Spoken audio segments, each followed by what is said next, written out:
I was sitting in the sunlit kitchen of a vintage-style mansion in Charleston, where my sister-in-law Miranda was hosting the family's monthly brunch. The weather was beautiful, the table meticulously set with ivory linens and sparkling crystal glasses catching the morning light. Everything seemed perfect, if only I weren't staring at the coffee cup in front of me, wondering whether or not to bring it to my lips. "I made it myself, Everly," my husband Kyle said with a smile as he placed the cup in front of me. His voice was casual, but his eyes sent a chill down my spine. "Tried a new recipe, just for you." The smell hit me instantly. Something was off. Not just wrong, strangely metallic and warm, like it didn't belong to any coffee I'd ever known. A cold shiver ran down my back. Miranda sat across from me, sipping her espresso without taking her eyes off me. Her expression was unnervingly calm, as if she were waiting for something, or confirming that something was about to happen. I forced a smile. "Kyle, you know I prefer iced coffee, right?" I tried to keep my tone light, though my hand trembled slightly on the cup. "You're breaking tradition today." He shrugged. "Thought I'd shake things up. You should try it. Miranda and I already did. It's really good." "Here. Is that so?" I turned to Miranda, searching her face for any sign beyond that robotic smile. She nodded slightly and set her cup down, not taking another sip. I'd gotten used to this brand of friendliness. In our 3 years of marriage, I'd been hospitalized 3 times after eating at Miranda's house. Mysterious allergic reactions, food poisoning, or severe stomach cramps. Nothing ever conclusive. Kyle always had an excuse. Strange food, sensitive stomach, weather changes. Miranda always appeared concerned, asked how I was, sent flowers to the hospital, but never visited. I no longer believed in coincidences.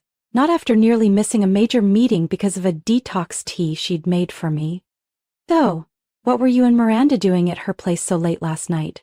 I asked casually, still staring at the coffee. Kyle blinked, slightly startled. We were discussing your anniversary gift. Wanted to surprise you." "Surprise indeed," I muttered, setting the cup aside as I pretended to search for my phone in my purse. I glanced at the table.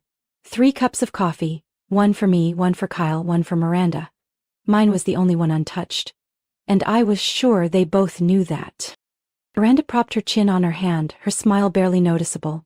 "Everly, you worry me. You've looked so tired lately. Everything all right?" "Not really," I replied, my gaze dropping to the polished tile floor.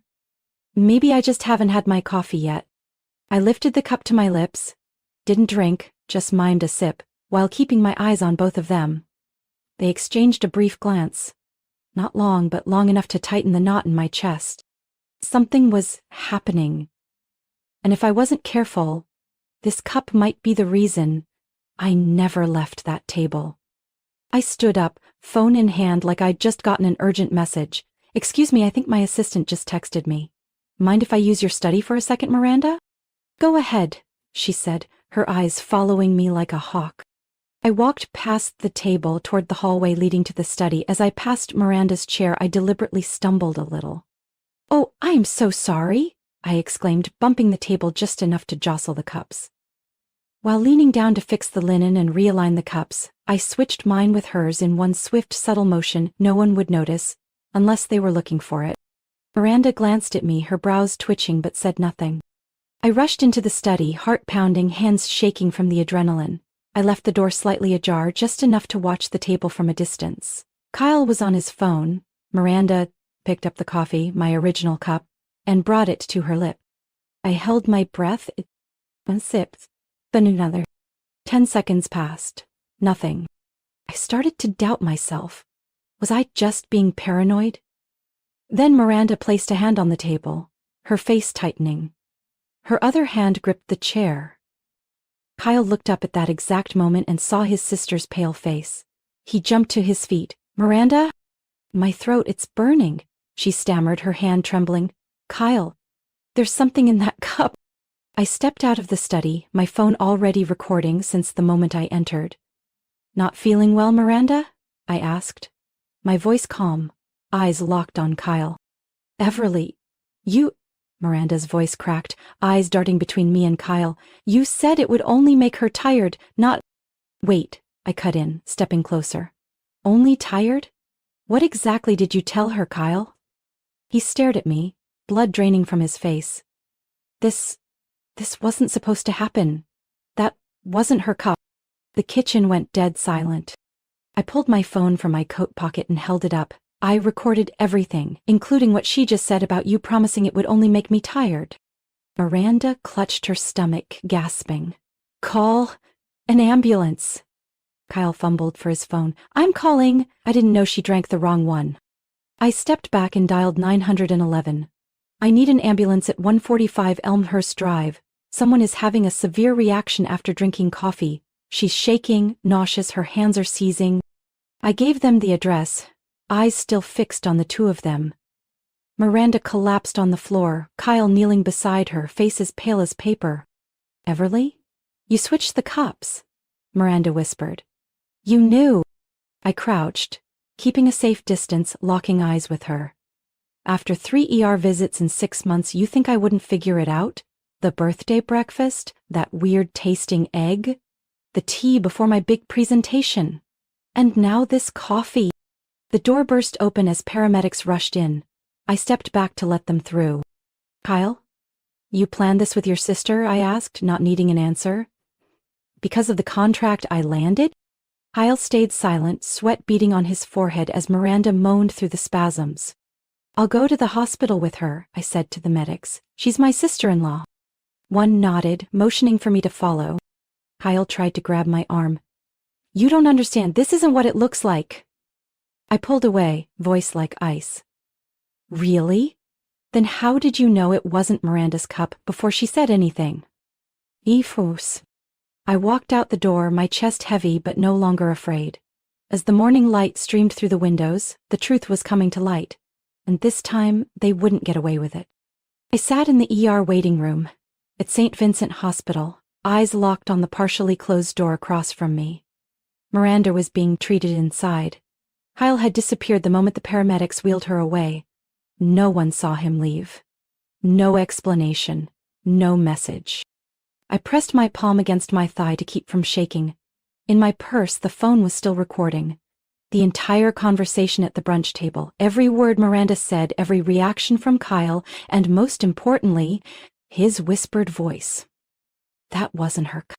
The door swung open. A female doctor in a white coat stepped in, her expression serious. Ms. Everly Carson? I stood. Yes, I'm the patient's sister-in-law. She's out of danger but still weak. We detected a small amount of a foreign substance in her blood, something typically used in clinical research not commercially available. You mean it can't be bought at a store or pharmacy?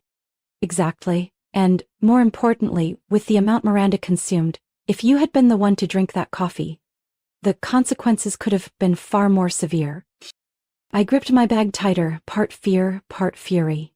I want to report this to the police, right now. We've already called, the doctor said gently.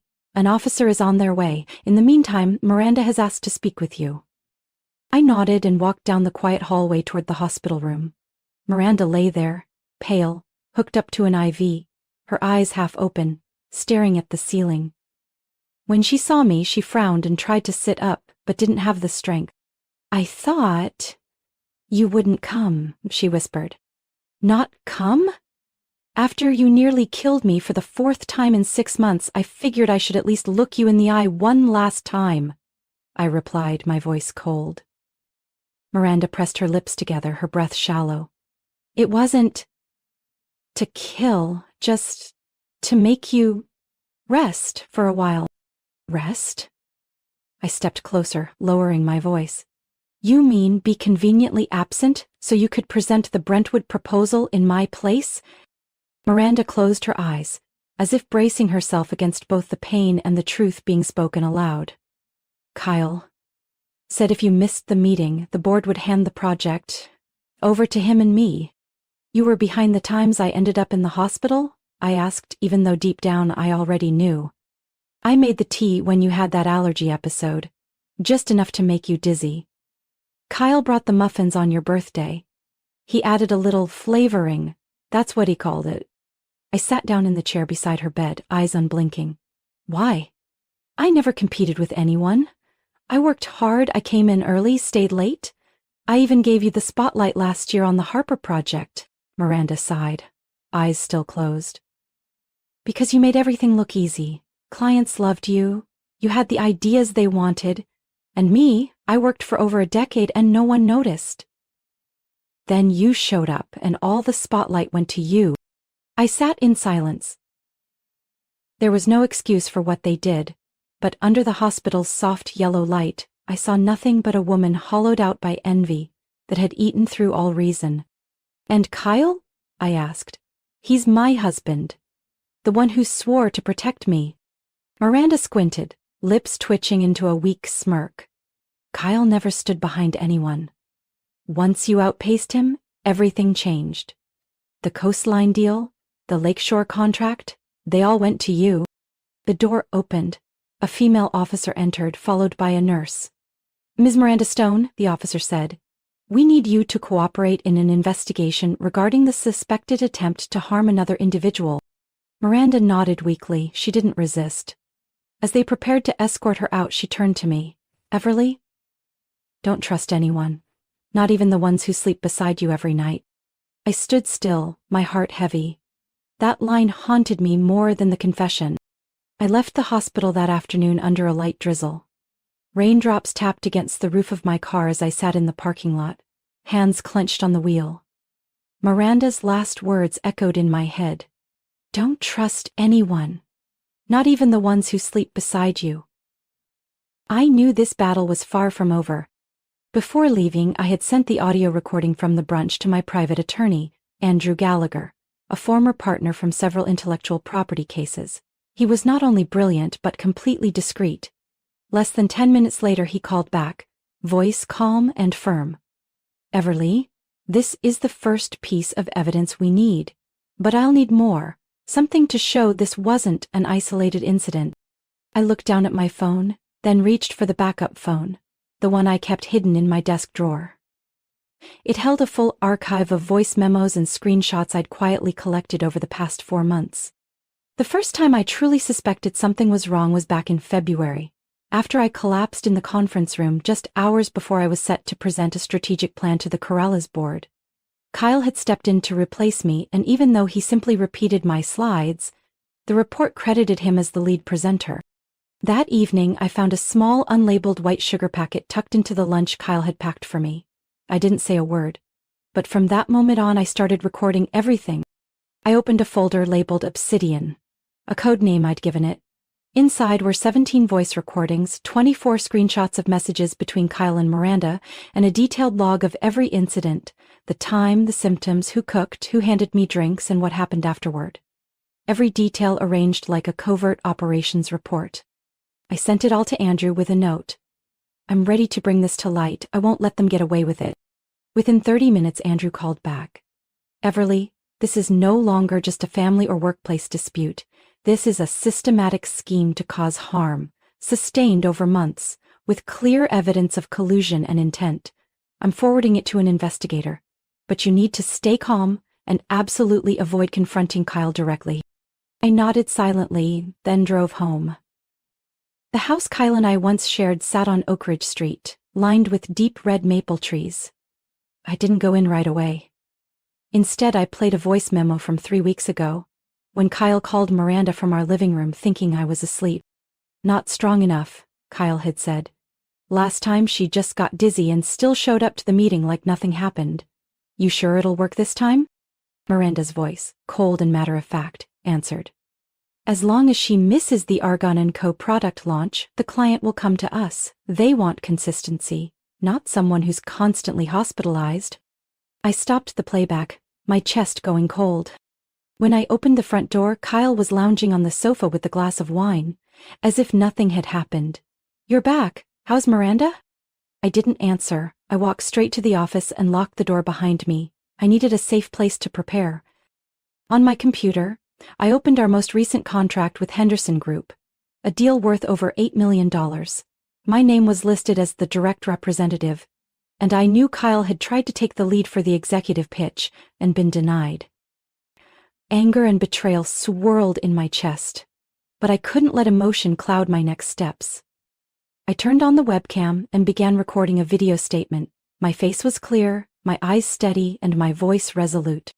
My name is Everly Carson. I have been poisoned multiple times over the past 6 months by my husband Kyle Carson and my sister-in-law Miranda Stone. Their intent was to weaken my ability to work, cause me to miss important meetings, and divert business opportunities to themselves.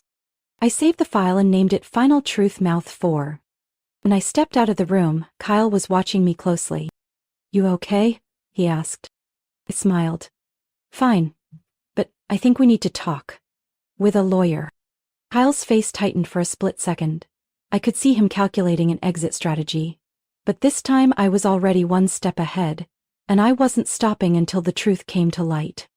The next morning, I returned to St. Vincent Hospital with everything my lawyer had requested: copies of the recordings, a detailed log file, and the video statement I had recorded the night before. The police had already been notified and arrived on time.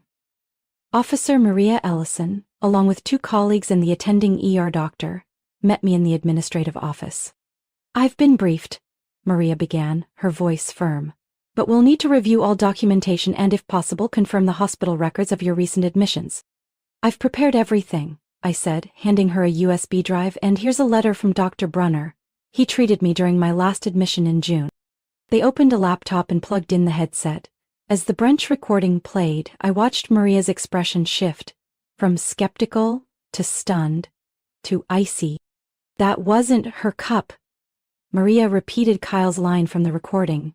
"That's the turning point." I nodded. "And there's more. In other recordings, Kyle and Miranda discussed dosages, symptoms, and ideal timing for me to be out." Maria glanced at the doctor. "We'll need Miranda's blood test results as soon as possible, and, if available, compare them to Everly's from her past ER visits." The doctor nodded. "We're working on it. But there's one critical detail. Miranda's preliminary results show traces of a compound used in behavioral neurotesting. It's not approved outside of lab trials." Maria turned to me. "Do you know where that might have come from?" "I'm not sure," I replied. "But Kyle used to be a research assistant at Brown University during his grad program. One of his former classmates now works at a pharmaceutical company called Cantor Farm. They specialize in neurological test compounds." She noted it down, then radioed in for a team to investigate Kyle's workplace. Ashcroft and Bennett, where he worked as a legal advisor on commercial contracts. Less than an hour later, the report came in. 4 small, unmarked vials were found in Kyle's desk drawer at the firm, each with a handwritten note detailing observed symptoms, onset timing, and a related project name. One note read, "Everly Henderson deal. Must last at least 3 days." I felt numb hearing that. The truth was now undeniable. This wasn't just a ploy to sabotage me at work. It was a methodical, calculated operation, carried out with chilling precision. "We're expanding the investigation to Cantor Farm," Maria said. "If the compounds trace back there, more names will be involved, but for now, Kyle Carson is being summoned." As we discussed next steps, a hospital staffer entered and informed us that Miranda was awake and had asked to speak with me privately. I followed them to her room. Miranda looked completely different from the day before. Her face was less tense, her eyes no longer held that smug glint, just exhaustion and something like relief. "I didn't think you'd come," she rasped. "I came to hear your final confession," I said, standing a few feet from her bed. "No need to confess more, I've said enough," Miranda whispered. "But I want you to know. I didn't think it would go this far. Kyle, he pushed me past the line. I just wanted my career back, not to destroy you." I stayed silent. It wasn't an apology, and it wasn't remorse, just the self-pity of someone who knew she had lost. "I'll tell the police everything," Miranda added. "I have a copy of an email Kyle sent to someone named Jonathan Matthews at Cantor Farm. He asked for a compound that slows cognition without leaving a trace. It's on my laptop." I left the room without responding. I didn't need a confession. I needed justice. And justice had finally begun to turn. The trial began on a cold autumn morning at the Charleston County Courthouse. Outside, maple trees were just starting to change colors. Inside, the tension was so thick that even the faintest cough echoed sharply. Kyle Carson and Miranda Stone sat at the defense table. their faces cold, stripped of the confidence they once wore at their lavish family gatherings. I sat in the front row on the plaintiff's side next to Attorney Gallagher. Behind me were my mother, a few close colleagues, and a representative from Henderson Group, the client we nearly lost to Kyle's scheme. The prosecutor opened with a clear statement. This case isn't just about betrayal within a marriage. It's about a calculated campaign to destroy a woman's health, reputation, and career, all because she was more successful. The evidence was presented one piece at a time. The brunch recording, text messages between Kyle and Miranda discussing dosage and timing, and a handwritten note from Kyle that read, "Double the dose if needed, ensure she's absent on the 17th. The courtroom fell silent as the prosecution played the video testimony I'd recorded at home, where I looked straight into the camera and spoke about the pain, the hospital visits, and the crushing realization that it was my own husband who handed me every morning, "Drink." I didn't look at Kyle as the video ended. I had long stopped seeking any emotion from him. On the second day, Dr. Brunner was called as an expert witness. He presented my blood test results from 3 separate hospitalizations, each one showing traces of the same rare chemical compound, with gradually increasing concentration. This was not accidental poisoning, the doctor stated. Someone was monitoring the patient's reactions and adjusting the dosage over time. That indicates control and intent. On the third day, a representative from Cantor Farm, the pharmaceutical company Kyle had ties to, confirmed that an employee named Jonathan Matthews had been suspended, and the chemicals in question were linked to emails from Kyle Carson. "We are shocked and deeply regretful," the representative said. "These compounds were never authorized to leave controlled environments."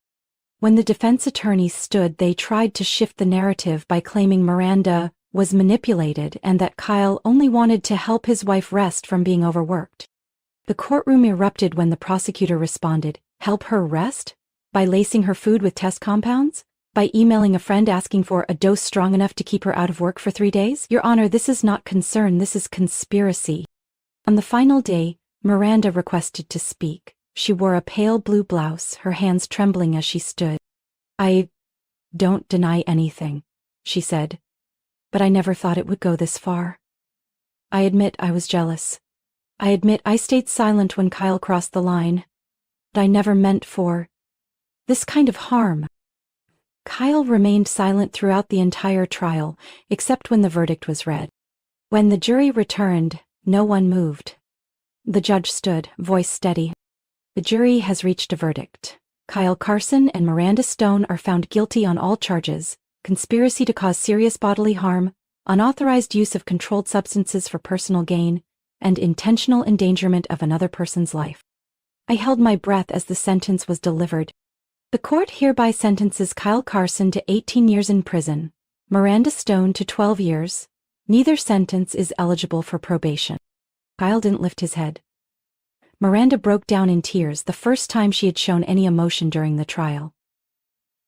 I didn't feel triumphant. Just relief. Like waking up from a nightmare that had lasted too long. As they were led away, I whispered, "It's not because I'm stronger than you. It's because I never poisoned anyone to get what I wanted." 1 year later, I stood on the main stage at the Charleston Business Summit, soft lights shining over the audience, hundreds of executives, strategists, and familiar faces from the marketing world all watching me. I smiled and adjusted the mic. "My name is Everly Carson," I began, my voice clear and steady. "And today, I want to talk to you about transforming adversity into drive, and how to hold on to your identity in the storm of envy, betrayal, and pain." A year ago, I walked out of a courtroom not with a win in hand, but with a shattered heart. Yet I carried the one thing that mattered most: the truth. And that changed the course of both my career and my life. After the trial, I left my old company, where, despite their support during the lawsuit, I still felt the weight of wary glances and hushed conversations. Instead, I accepted an offer from Henderson Group, the very firm nearly taken from me by my ex-husband and sister-in-law. They brought me on as Regional Strategy Director for the Southeast, giving me full control over major projects. I didn't seek revenge. I never smeared Kyle or Miranda in the press. I never told my story in interviews. I just worked quietly, relentlessly, with integrity. and the results spoke for themselves. 9 months ago, I secured an exclusive partnership with the luxury skincare brand Lyric Skin, worth more than $12 million. 3 months after that, my team won the Breakthrough Strategy Award at the National Conference in Atlanta. And most recently, I was elected to the Executive Board of the American Marketing Association. I took a breath and continued my speech. They say success is the sweetest revenge. I disagree. Revenge in any form is rooted in bitterness. But success, when built on integrity and perseverance, is the kind that frees you from the need for retaliation. Applause echoed from below. I looked out and saw a young woman watching me, eyes sparkling, the same kind of look I once had when I first entered the industry. After the presentation, I walked down the long hallway leading backstage. A woman approached, holding a notebook and pen. "Excuse me, Miss Everly. I'm Danielle. I work at a health tech startup. I just wanted to say, your speech gave me so much courage." I smiled and gently touched her arm. Courage isn't the absence of fear, it's moving forward even when you're afraid. I saw that courage in your eyes already. That evening, I returned to my new apartment in downtown Charleston, the one I'd designed myself after selling the old house. In my inbox was an email from Henderson's legal team. The subject was simple. The Lyriskin contract had been extended for another 3 years. I sat out on the balcony, watching the Ashley River curve beneath the city lights. In my hand was a cup of chamomile tea, not coffee, and definitely not made by someone else. I wasn't afraid of my drink anymore. I didn't have to question everyone around me. I had reclaimed my life. At the bottom of the email, a note from Henderson's CEO read, "Thank you for not giving up. You're more than a top representative. You're a testament to resilience." I don't know where Miranda and Kyle are now in federal prison. My attorney sent me a copy of the sentencing summary, but I never opened it. I didn't need to, I didn't want to. Because I chose to move forward, without looking back, without bitterness, without carrying the weight of vengeance. I chose freedom. And success, that was the proof I never let the darkness win. Everly's story is living proof that truth and perseverance can overpower even the darkest conspiracies. Though betrayed by those closest to her, she didn't crumble. She rose, gathered evidence, and pursued justice. And instead of seeking revenge, she chose success. Built on her own strength and integrity, in a world full of deceit, she reminded us that character and resolve are the strongest weapons we have to move forward. What do you think of Everly's choice? Is success